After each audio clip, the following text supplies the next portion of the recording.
Geopolitical trends, consolidation points, prospects of the contemporary realities are strategically important to have an atmosphere of peace in the region. All these topics are focused in Central Asia program. Hello, you're watching the Central Asian Report. I report on the most interesting regional events and trends in just a little bit, but we start off as usual with an overview of the headlines from the 5 countries of Central Asia. Uzbekistan отменяет визовый режим. С 1 апреля Uzbekistan is changing its visa regime. From April 1st of 2017, citizens of 27 countries will be able to enter the country without a visa, mainly citizens of European countries, as well as Canada, Australia, Singapore, Japan, and South Korea. When crossing Uzbekistan's border, they'll just have to pay a fee of $50. However, the period of the visa-free stay is limited to 30 days. I would note that this does not apply to citizens of Russia, as well as of Central Asian countries. They still require a visa to enter Uzbekistan. Для посещения Узбекистана по-прежнему потребуется виза. В Казахстане официально открыли нефтяное месторождение. In Kazakhstan, the Kapchagay oil deposit field was officially opened. It is located in the northern part of the Caspian Sea. Here, the volume of extracted oil reaches 75,000 barrels per day. The deposit field potential is 38 billion barrels of oil and more than 1 trillion cubic meters of natural gas. There was no official ceremony for the opening. The launch of operations was announced once a commercial level of extraction was reached. It is expected that by the end of 2016, more than 1.1 million tons of oil will have been extracted from here. Свыше 1 миллиона 100 тысяч тонн нефти. США увеличит финансовую помощь. The United States will increase its financial aid to Tajikistan. In 2017, the State Department will allocate this Central Asian country $41.6 million. As a comparison, in 2015 this figure was just $29 million. The aim of financial aid is to support the stable work of government structures to ensure security and development of the civil society. In addition, there are funds allocated for the support of healthcare, education, entrepreneurship, and cooperation in the energy sector. Предпринимательство и сотрудничество в сфере энергетики. Ювелиры стран The jewelers of the Eurasian Economic Union unite. Representatives of this exquisite trade from Kazakhstan, Kyrgyzstan, Armenia, and Russia have established a professional union. My colleague in Almaty found out what tasks was it called upon to resolve, and will it expand over time.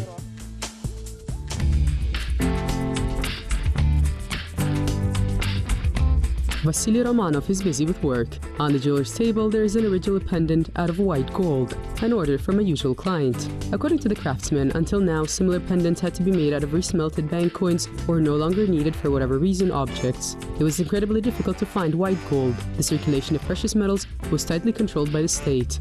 But the jewelers defended their interests.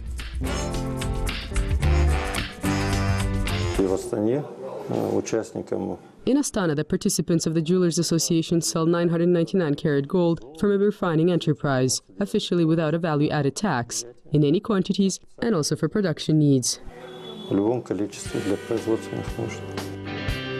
The situation has been resolved thanks to Kazakhstan's accession to the Eurasian Economic Union. The borders have been erased and competition went up. In such conditions, the local producers ended up needing support, and the state decided to meet them halfway. However, the representatives of the jewelry sector were not just hoping for help from the outside, and in 2016, during the exhibition in Yerevan, agreed on the creation of a jewelers' union of the Eurasian Economic Union countries. Tight sectoral interaction is the key to success within the framework of one organization. At the moment, we're just signing the founding documents. As soon as they're sent, we will sign everything, and then it will start working. We will choose an executive committee, a chairperson, and commence work as according to our plan. Kaysar Jumagaliyev is a lawyer. For many years, jewelers turned to him for legal support and in the end offered to take the leadership of the league.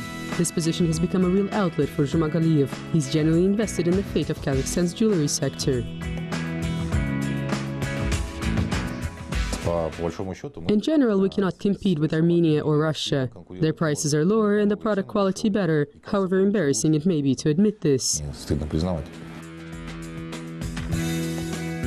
The creation of a regional union gives Kaysar a reason for optimism. A single policy of doing business, fair laws, and a general battle against counterfeit goods will help producers reach a new level. By the way, counterfeit goods are one of the main reasons of the current losses of a majority of the jewelers' businesses. There are no official statistics, but jewelers say that in Kazakhstan more than half of the goods in the shops are counterfeit. If you go to the markets in Almaty, you will see that there is gold jewelry that has the price of an aluminum spoon. Local producers hold an approximately 1% share. And in either case, the ones to suffer the most from the situations are consumers. The head of a jewelry shop, Yelena Sitnikova, tells us that the counterfeit products are rarely of good quality. They lose their shape and shine, break, and cannot be repaired. Yelena advises consumers to approach attentively the process of purchasing jewelry items. Without an expertise, gold cannot be distinguished from a gold-plated item. The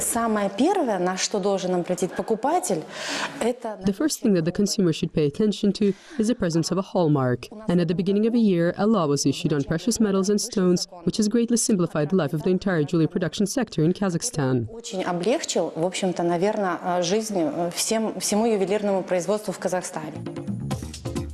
Kazakhstan's hallmark can be recognized by the head of the snow leopard and the international marking KZ, but with an untrained eye it may not be seen. Therefore, it is better to ask the seller for a magnifying glass. From January of 2016 in Kazakhstan, as well as in other countries of the Eurasian Economic Union, the appraisal of all jewelry items has become compulsory. What's more, not just of locally produced jewelry, but also imported. The presence of a hallmark from another state does not guarantee the quality of a product. In the majority of cases, when products are shipped abroad, there is no hallmark. That is why all the items which are imported are checked first, and then the hallmark is made.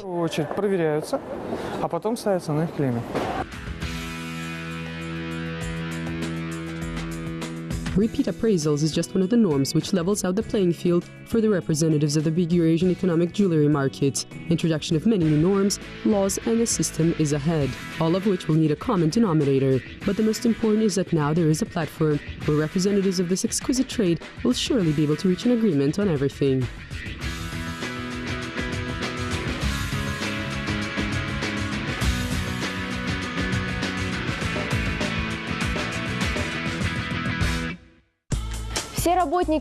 All workers are needed, all workers are important. In Kazakhstan, courses have been organized for women with health difficulties. There, they are taught professions in which they can succeed, even considering their limitations. Our next story from Astana is about inclusion in action. What do you think when you see a person with a disability? This is the question that Tatiana Baklazhanskaya asked the course attendees. She has been organizing trainings for people with disabilities for a couple of years already. And what was the first thought? Yes, the first thing is written here, help. It turned out that help and treatment are the first associations that come up in the majority of young women. Tatiana Baklazhanskaya believes that this is something to think about. Therefore, they have also gotten used to a certain degree to wait for help, to be more dependent, instead of counting on oneself. That is why it is very important that when we speak about higher self-esteem and development of leadership skills, that the person understands that first and foremost, they're also an individual.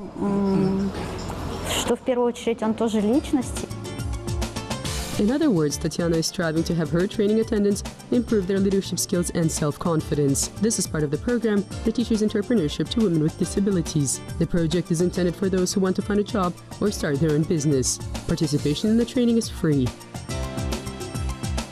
Сегодняшний тренинг в Астане проходит в рамках проекта развития предпринимательских навыков женщин. Today's training is being held in Astana within the framework of a project on the development of entrepreneur skills among women with disabilities. The project is being realized by the association Shirak in partnership with the Damu Fund, and it is being organized in 14 regions of Kazakhstan and in the cities of Almaty and Astana. В 14 регионах Казахстана и городах Алматы и Астаны.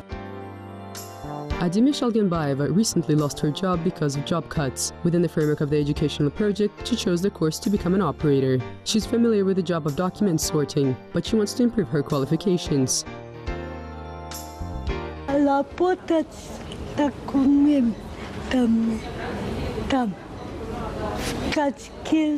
Work with documents. In the Kaskilan district, this is the Kas post, and documents, papers needed to be collected from across the district and sorted into boxes.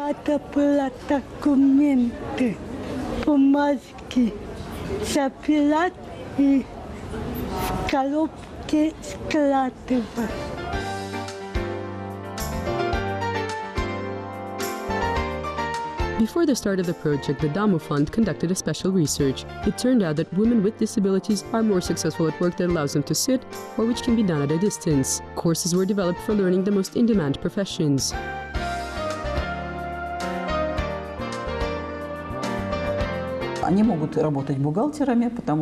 They can work as accountants, because this work sometimes does not require being in the office. They can balance their day with time spent at home. They can also work as seamstresses. We met Dilafuz Mahmudaloeva at the courses for office managers. She came from Taraz. There she works as a secretary in a public association, but she doesn't have the necessary degree.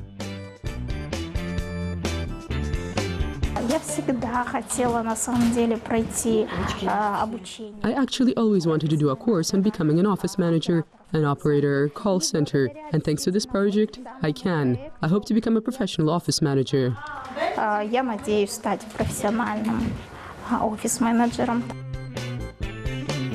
Dilafuz cannot access the majority of buildings on her own, but she does not intend to wait until the situation changes it by itself. According to the young woman, many of the things that are organized in the society depend on the people with disabilities as well. Если мы не будем показывать себя, то, естественно, общество будет... If we do not make our presence known, then of course society is going to see us dependents. But if you go out in public and state that I can do this, I will, and then of course the society will try to create an environment for you where you can work and express yourself. Создать для тебя ту среду, в которой ты мог бы работать, показать себя.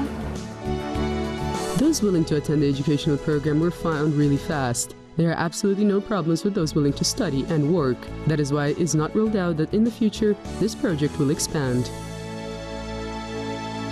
Книголюбам Евразии посвящается. Dedicated to the book lovers of Eurasia, the first international book exhibition fair was held in Astana. It gathered more than 80 participants from 14 countries of the world and will surely now become annual. Our correspondent visited this unique forum and is now ready to share the details with us. Подробностями. A rare opportunity for every book lover. A famous Tajik poet is signing the first release of his collection, The Flight of the River. Emomali Mirzoyev has a presentation at the Eurasian Book Fair.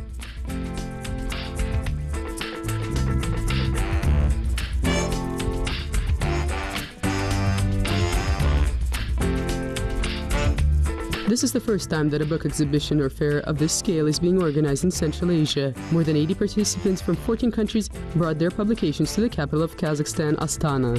Children's books, educational materials, fiction literature, collector's tomes, albums, and catalogs. And even rare books of foreign publications, for which literature fans would have to pay 3 times the amount if ordered online.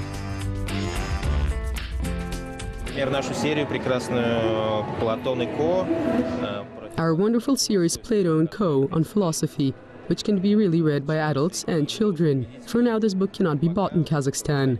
However, the majority of our books are not available in Kazakhstan for now, for various reasons. That is why we came to the exhibition, to change the situation somewhat.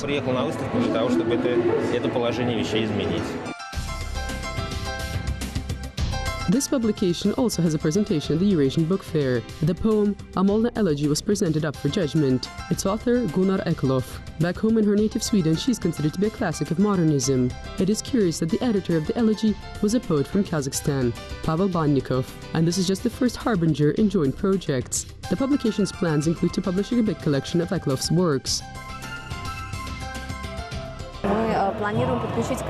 We're planning to engage Kazakhstan's writers, poets, and translators, who will also be able to provide, even from Swedish, to provide poetic translations of Gunnar Eklöf.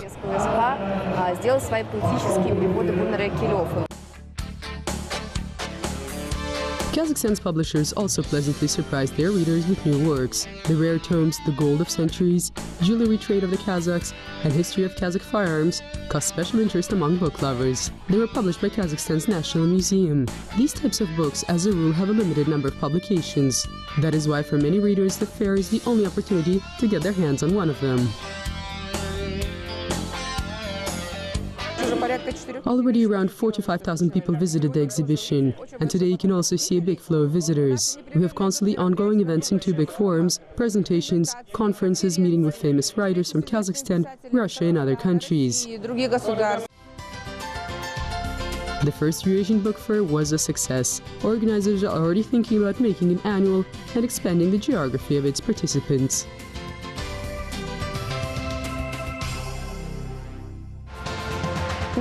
You are watching the Central Asian Reports. Until next time on Kazakh TV. Kazakh TV.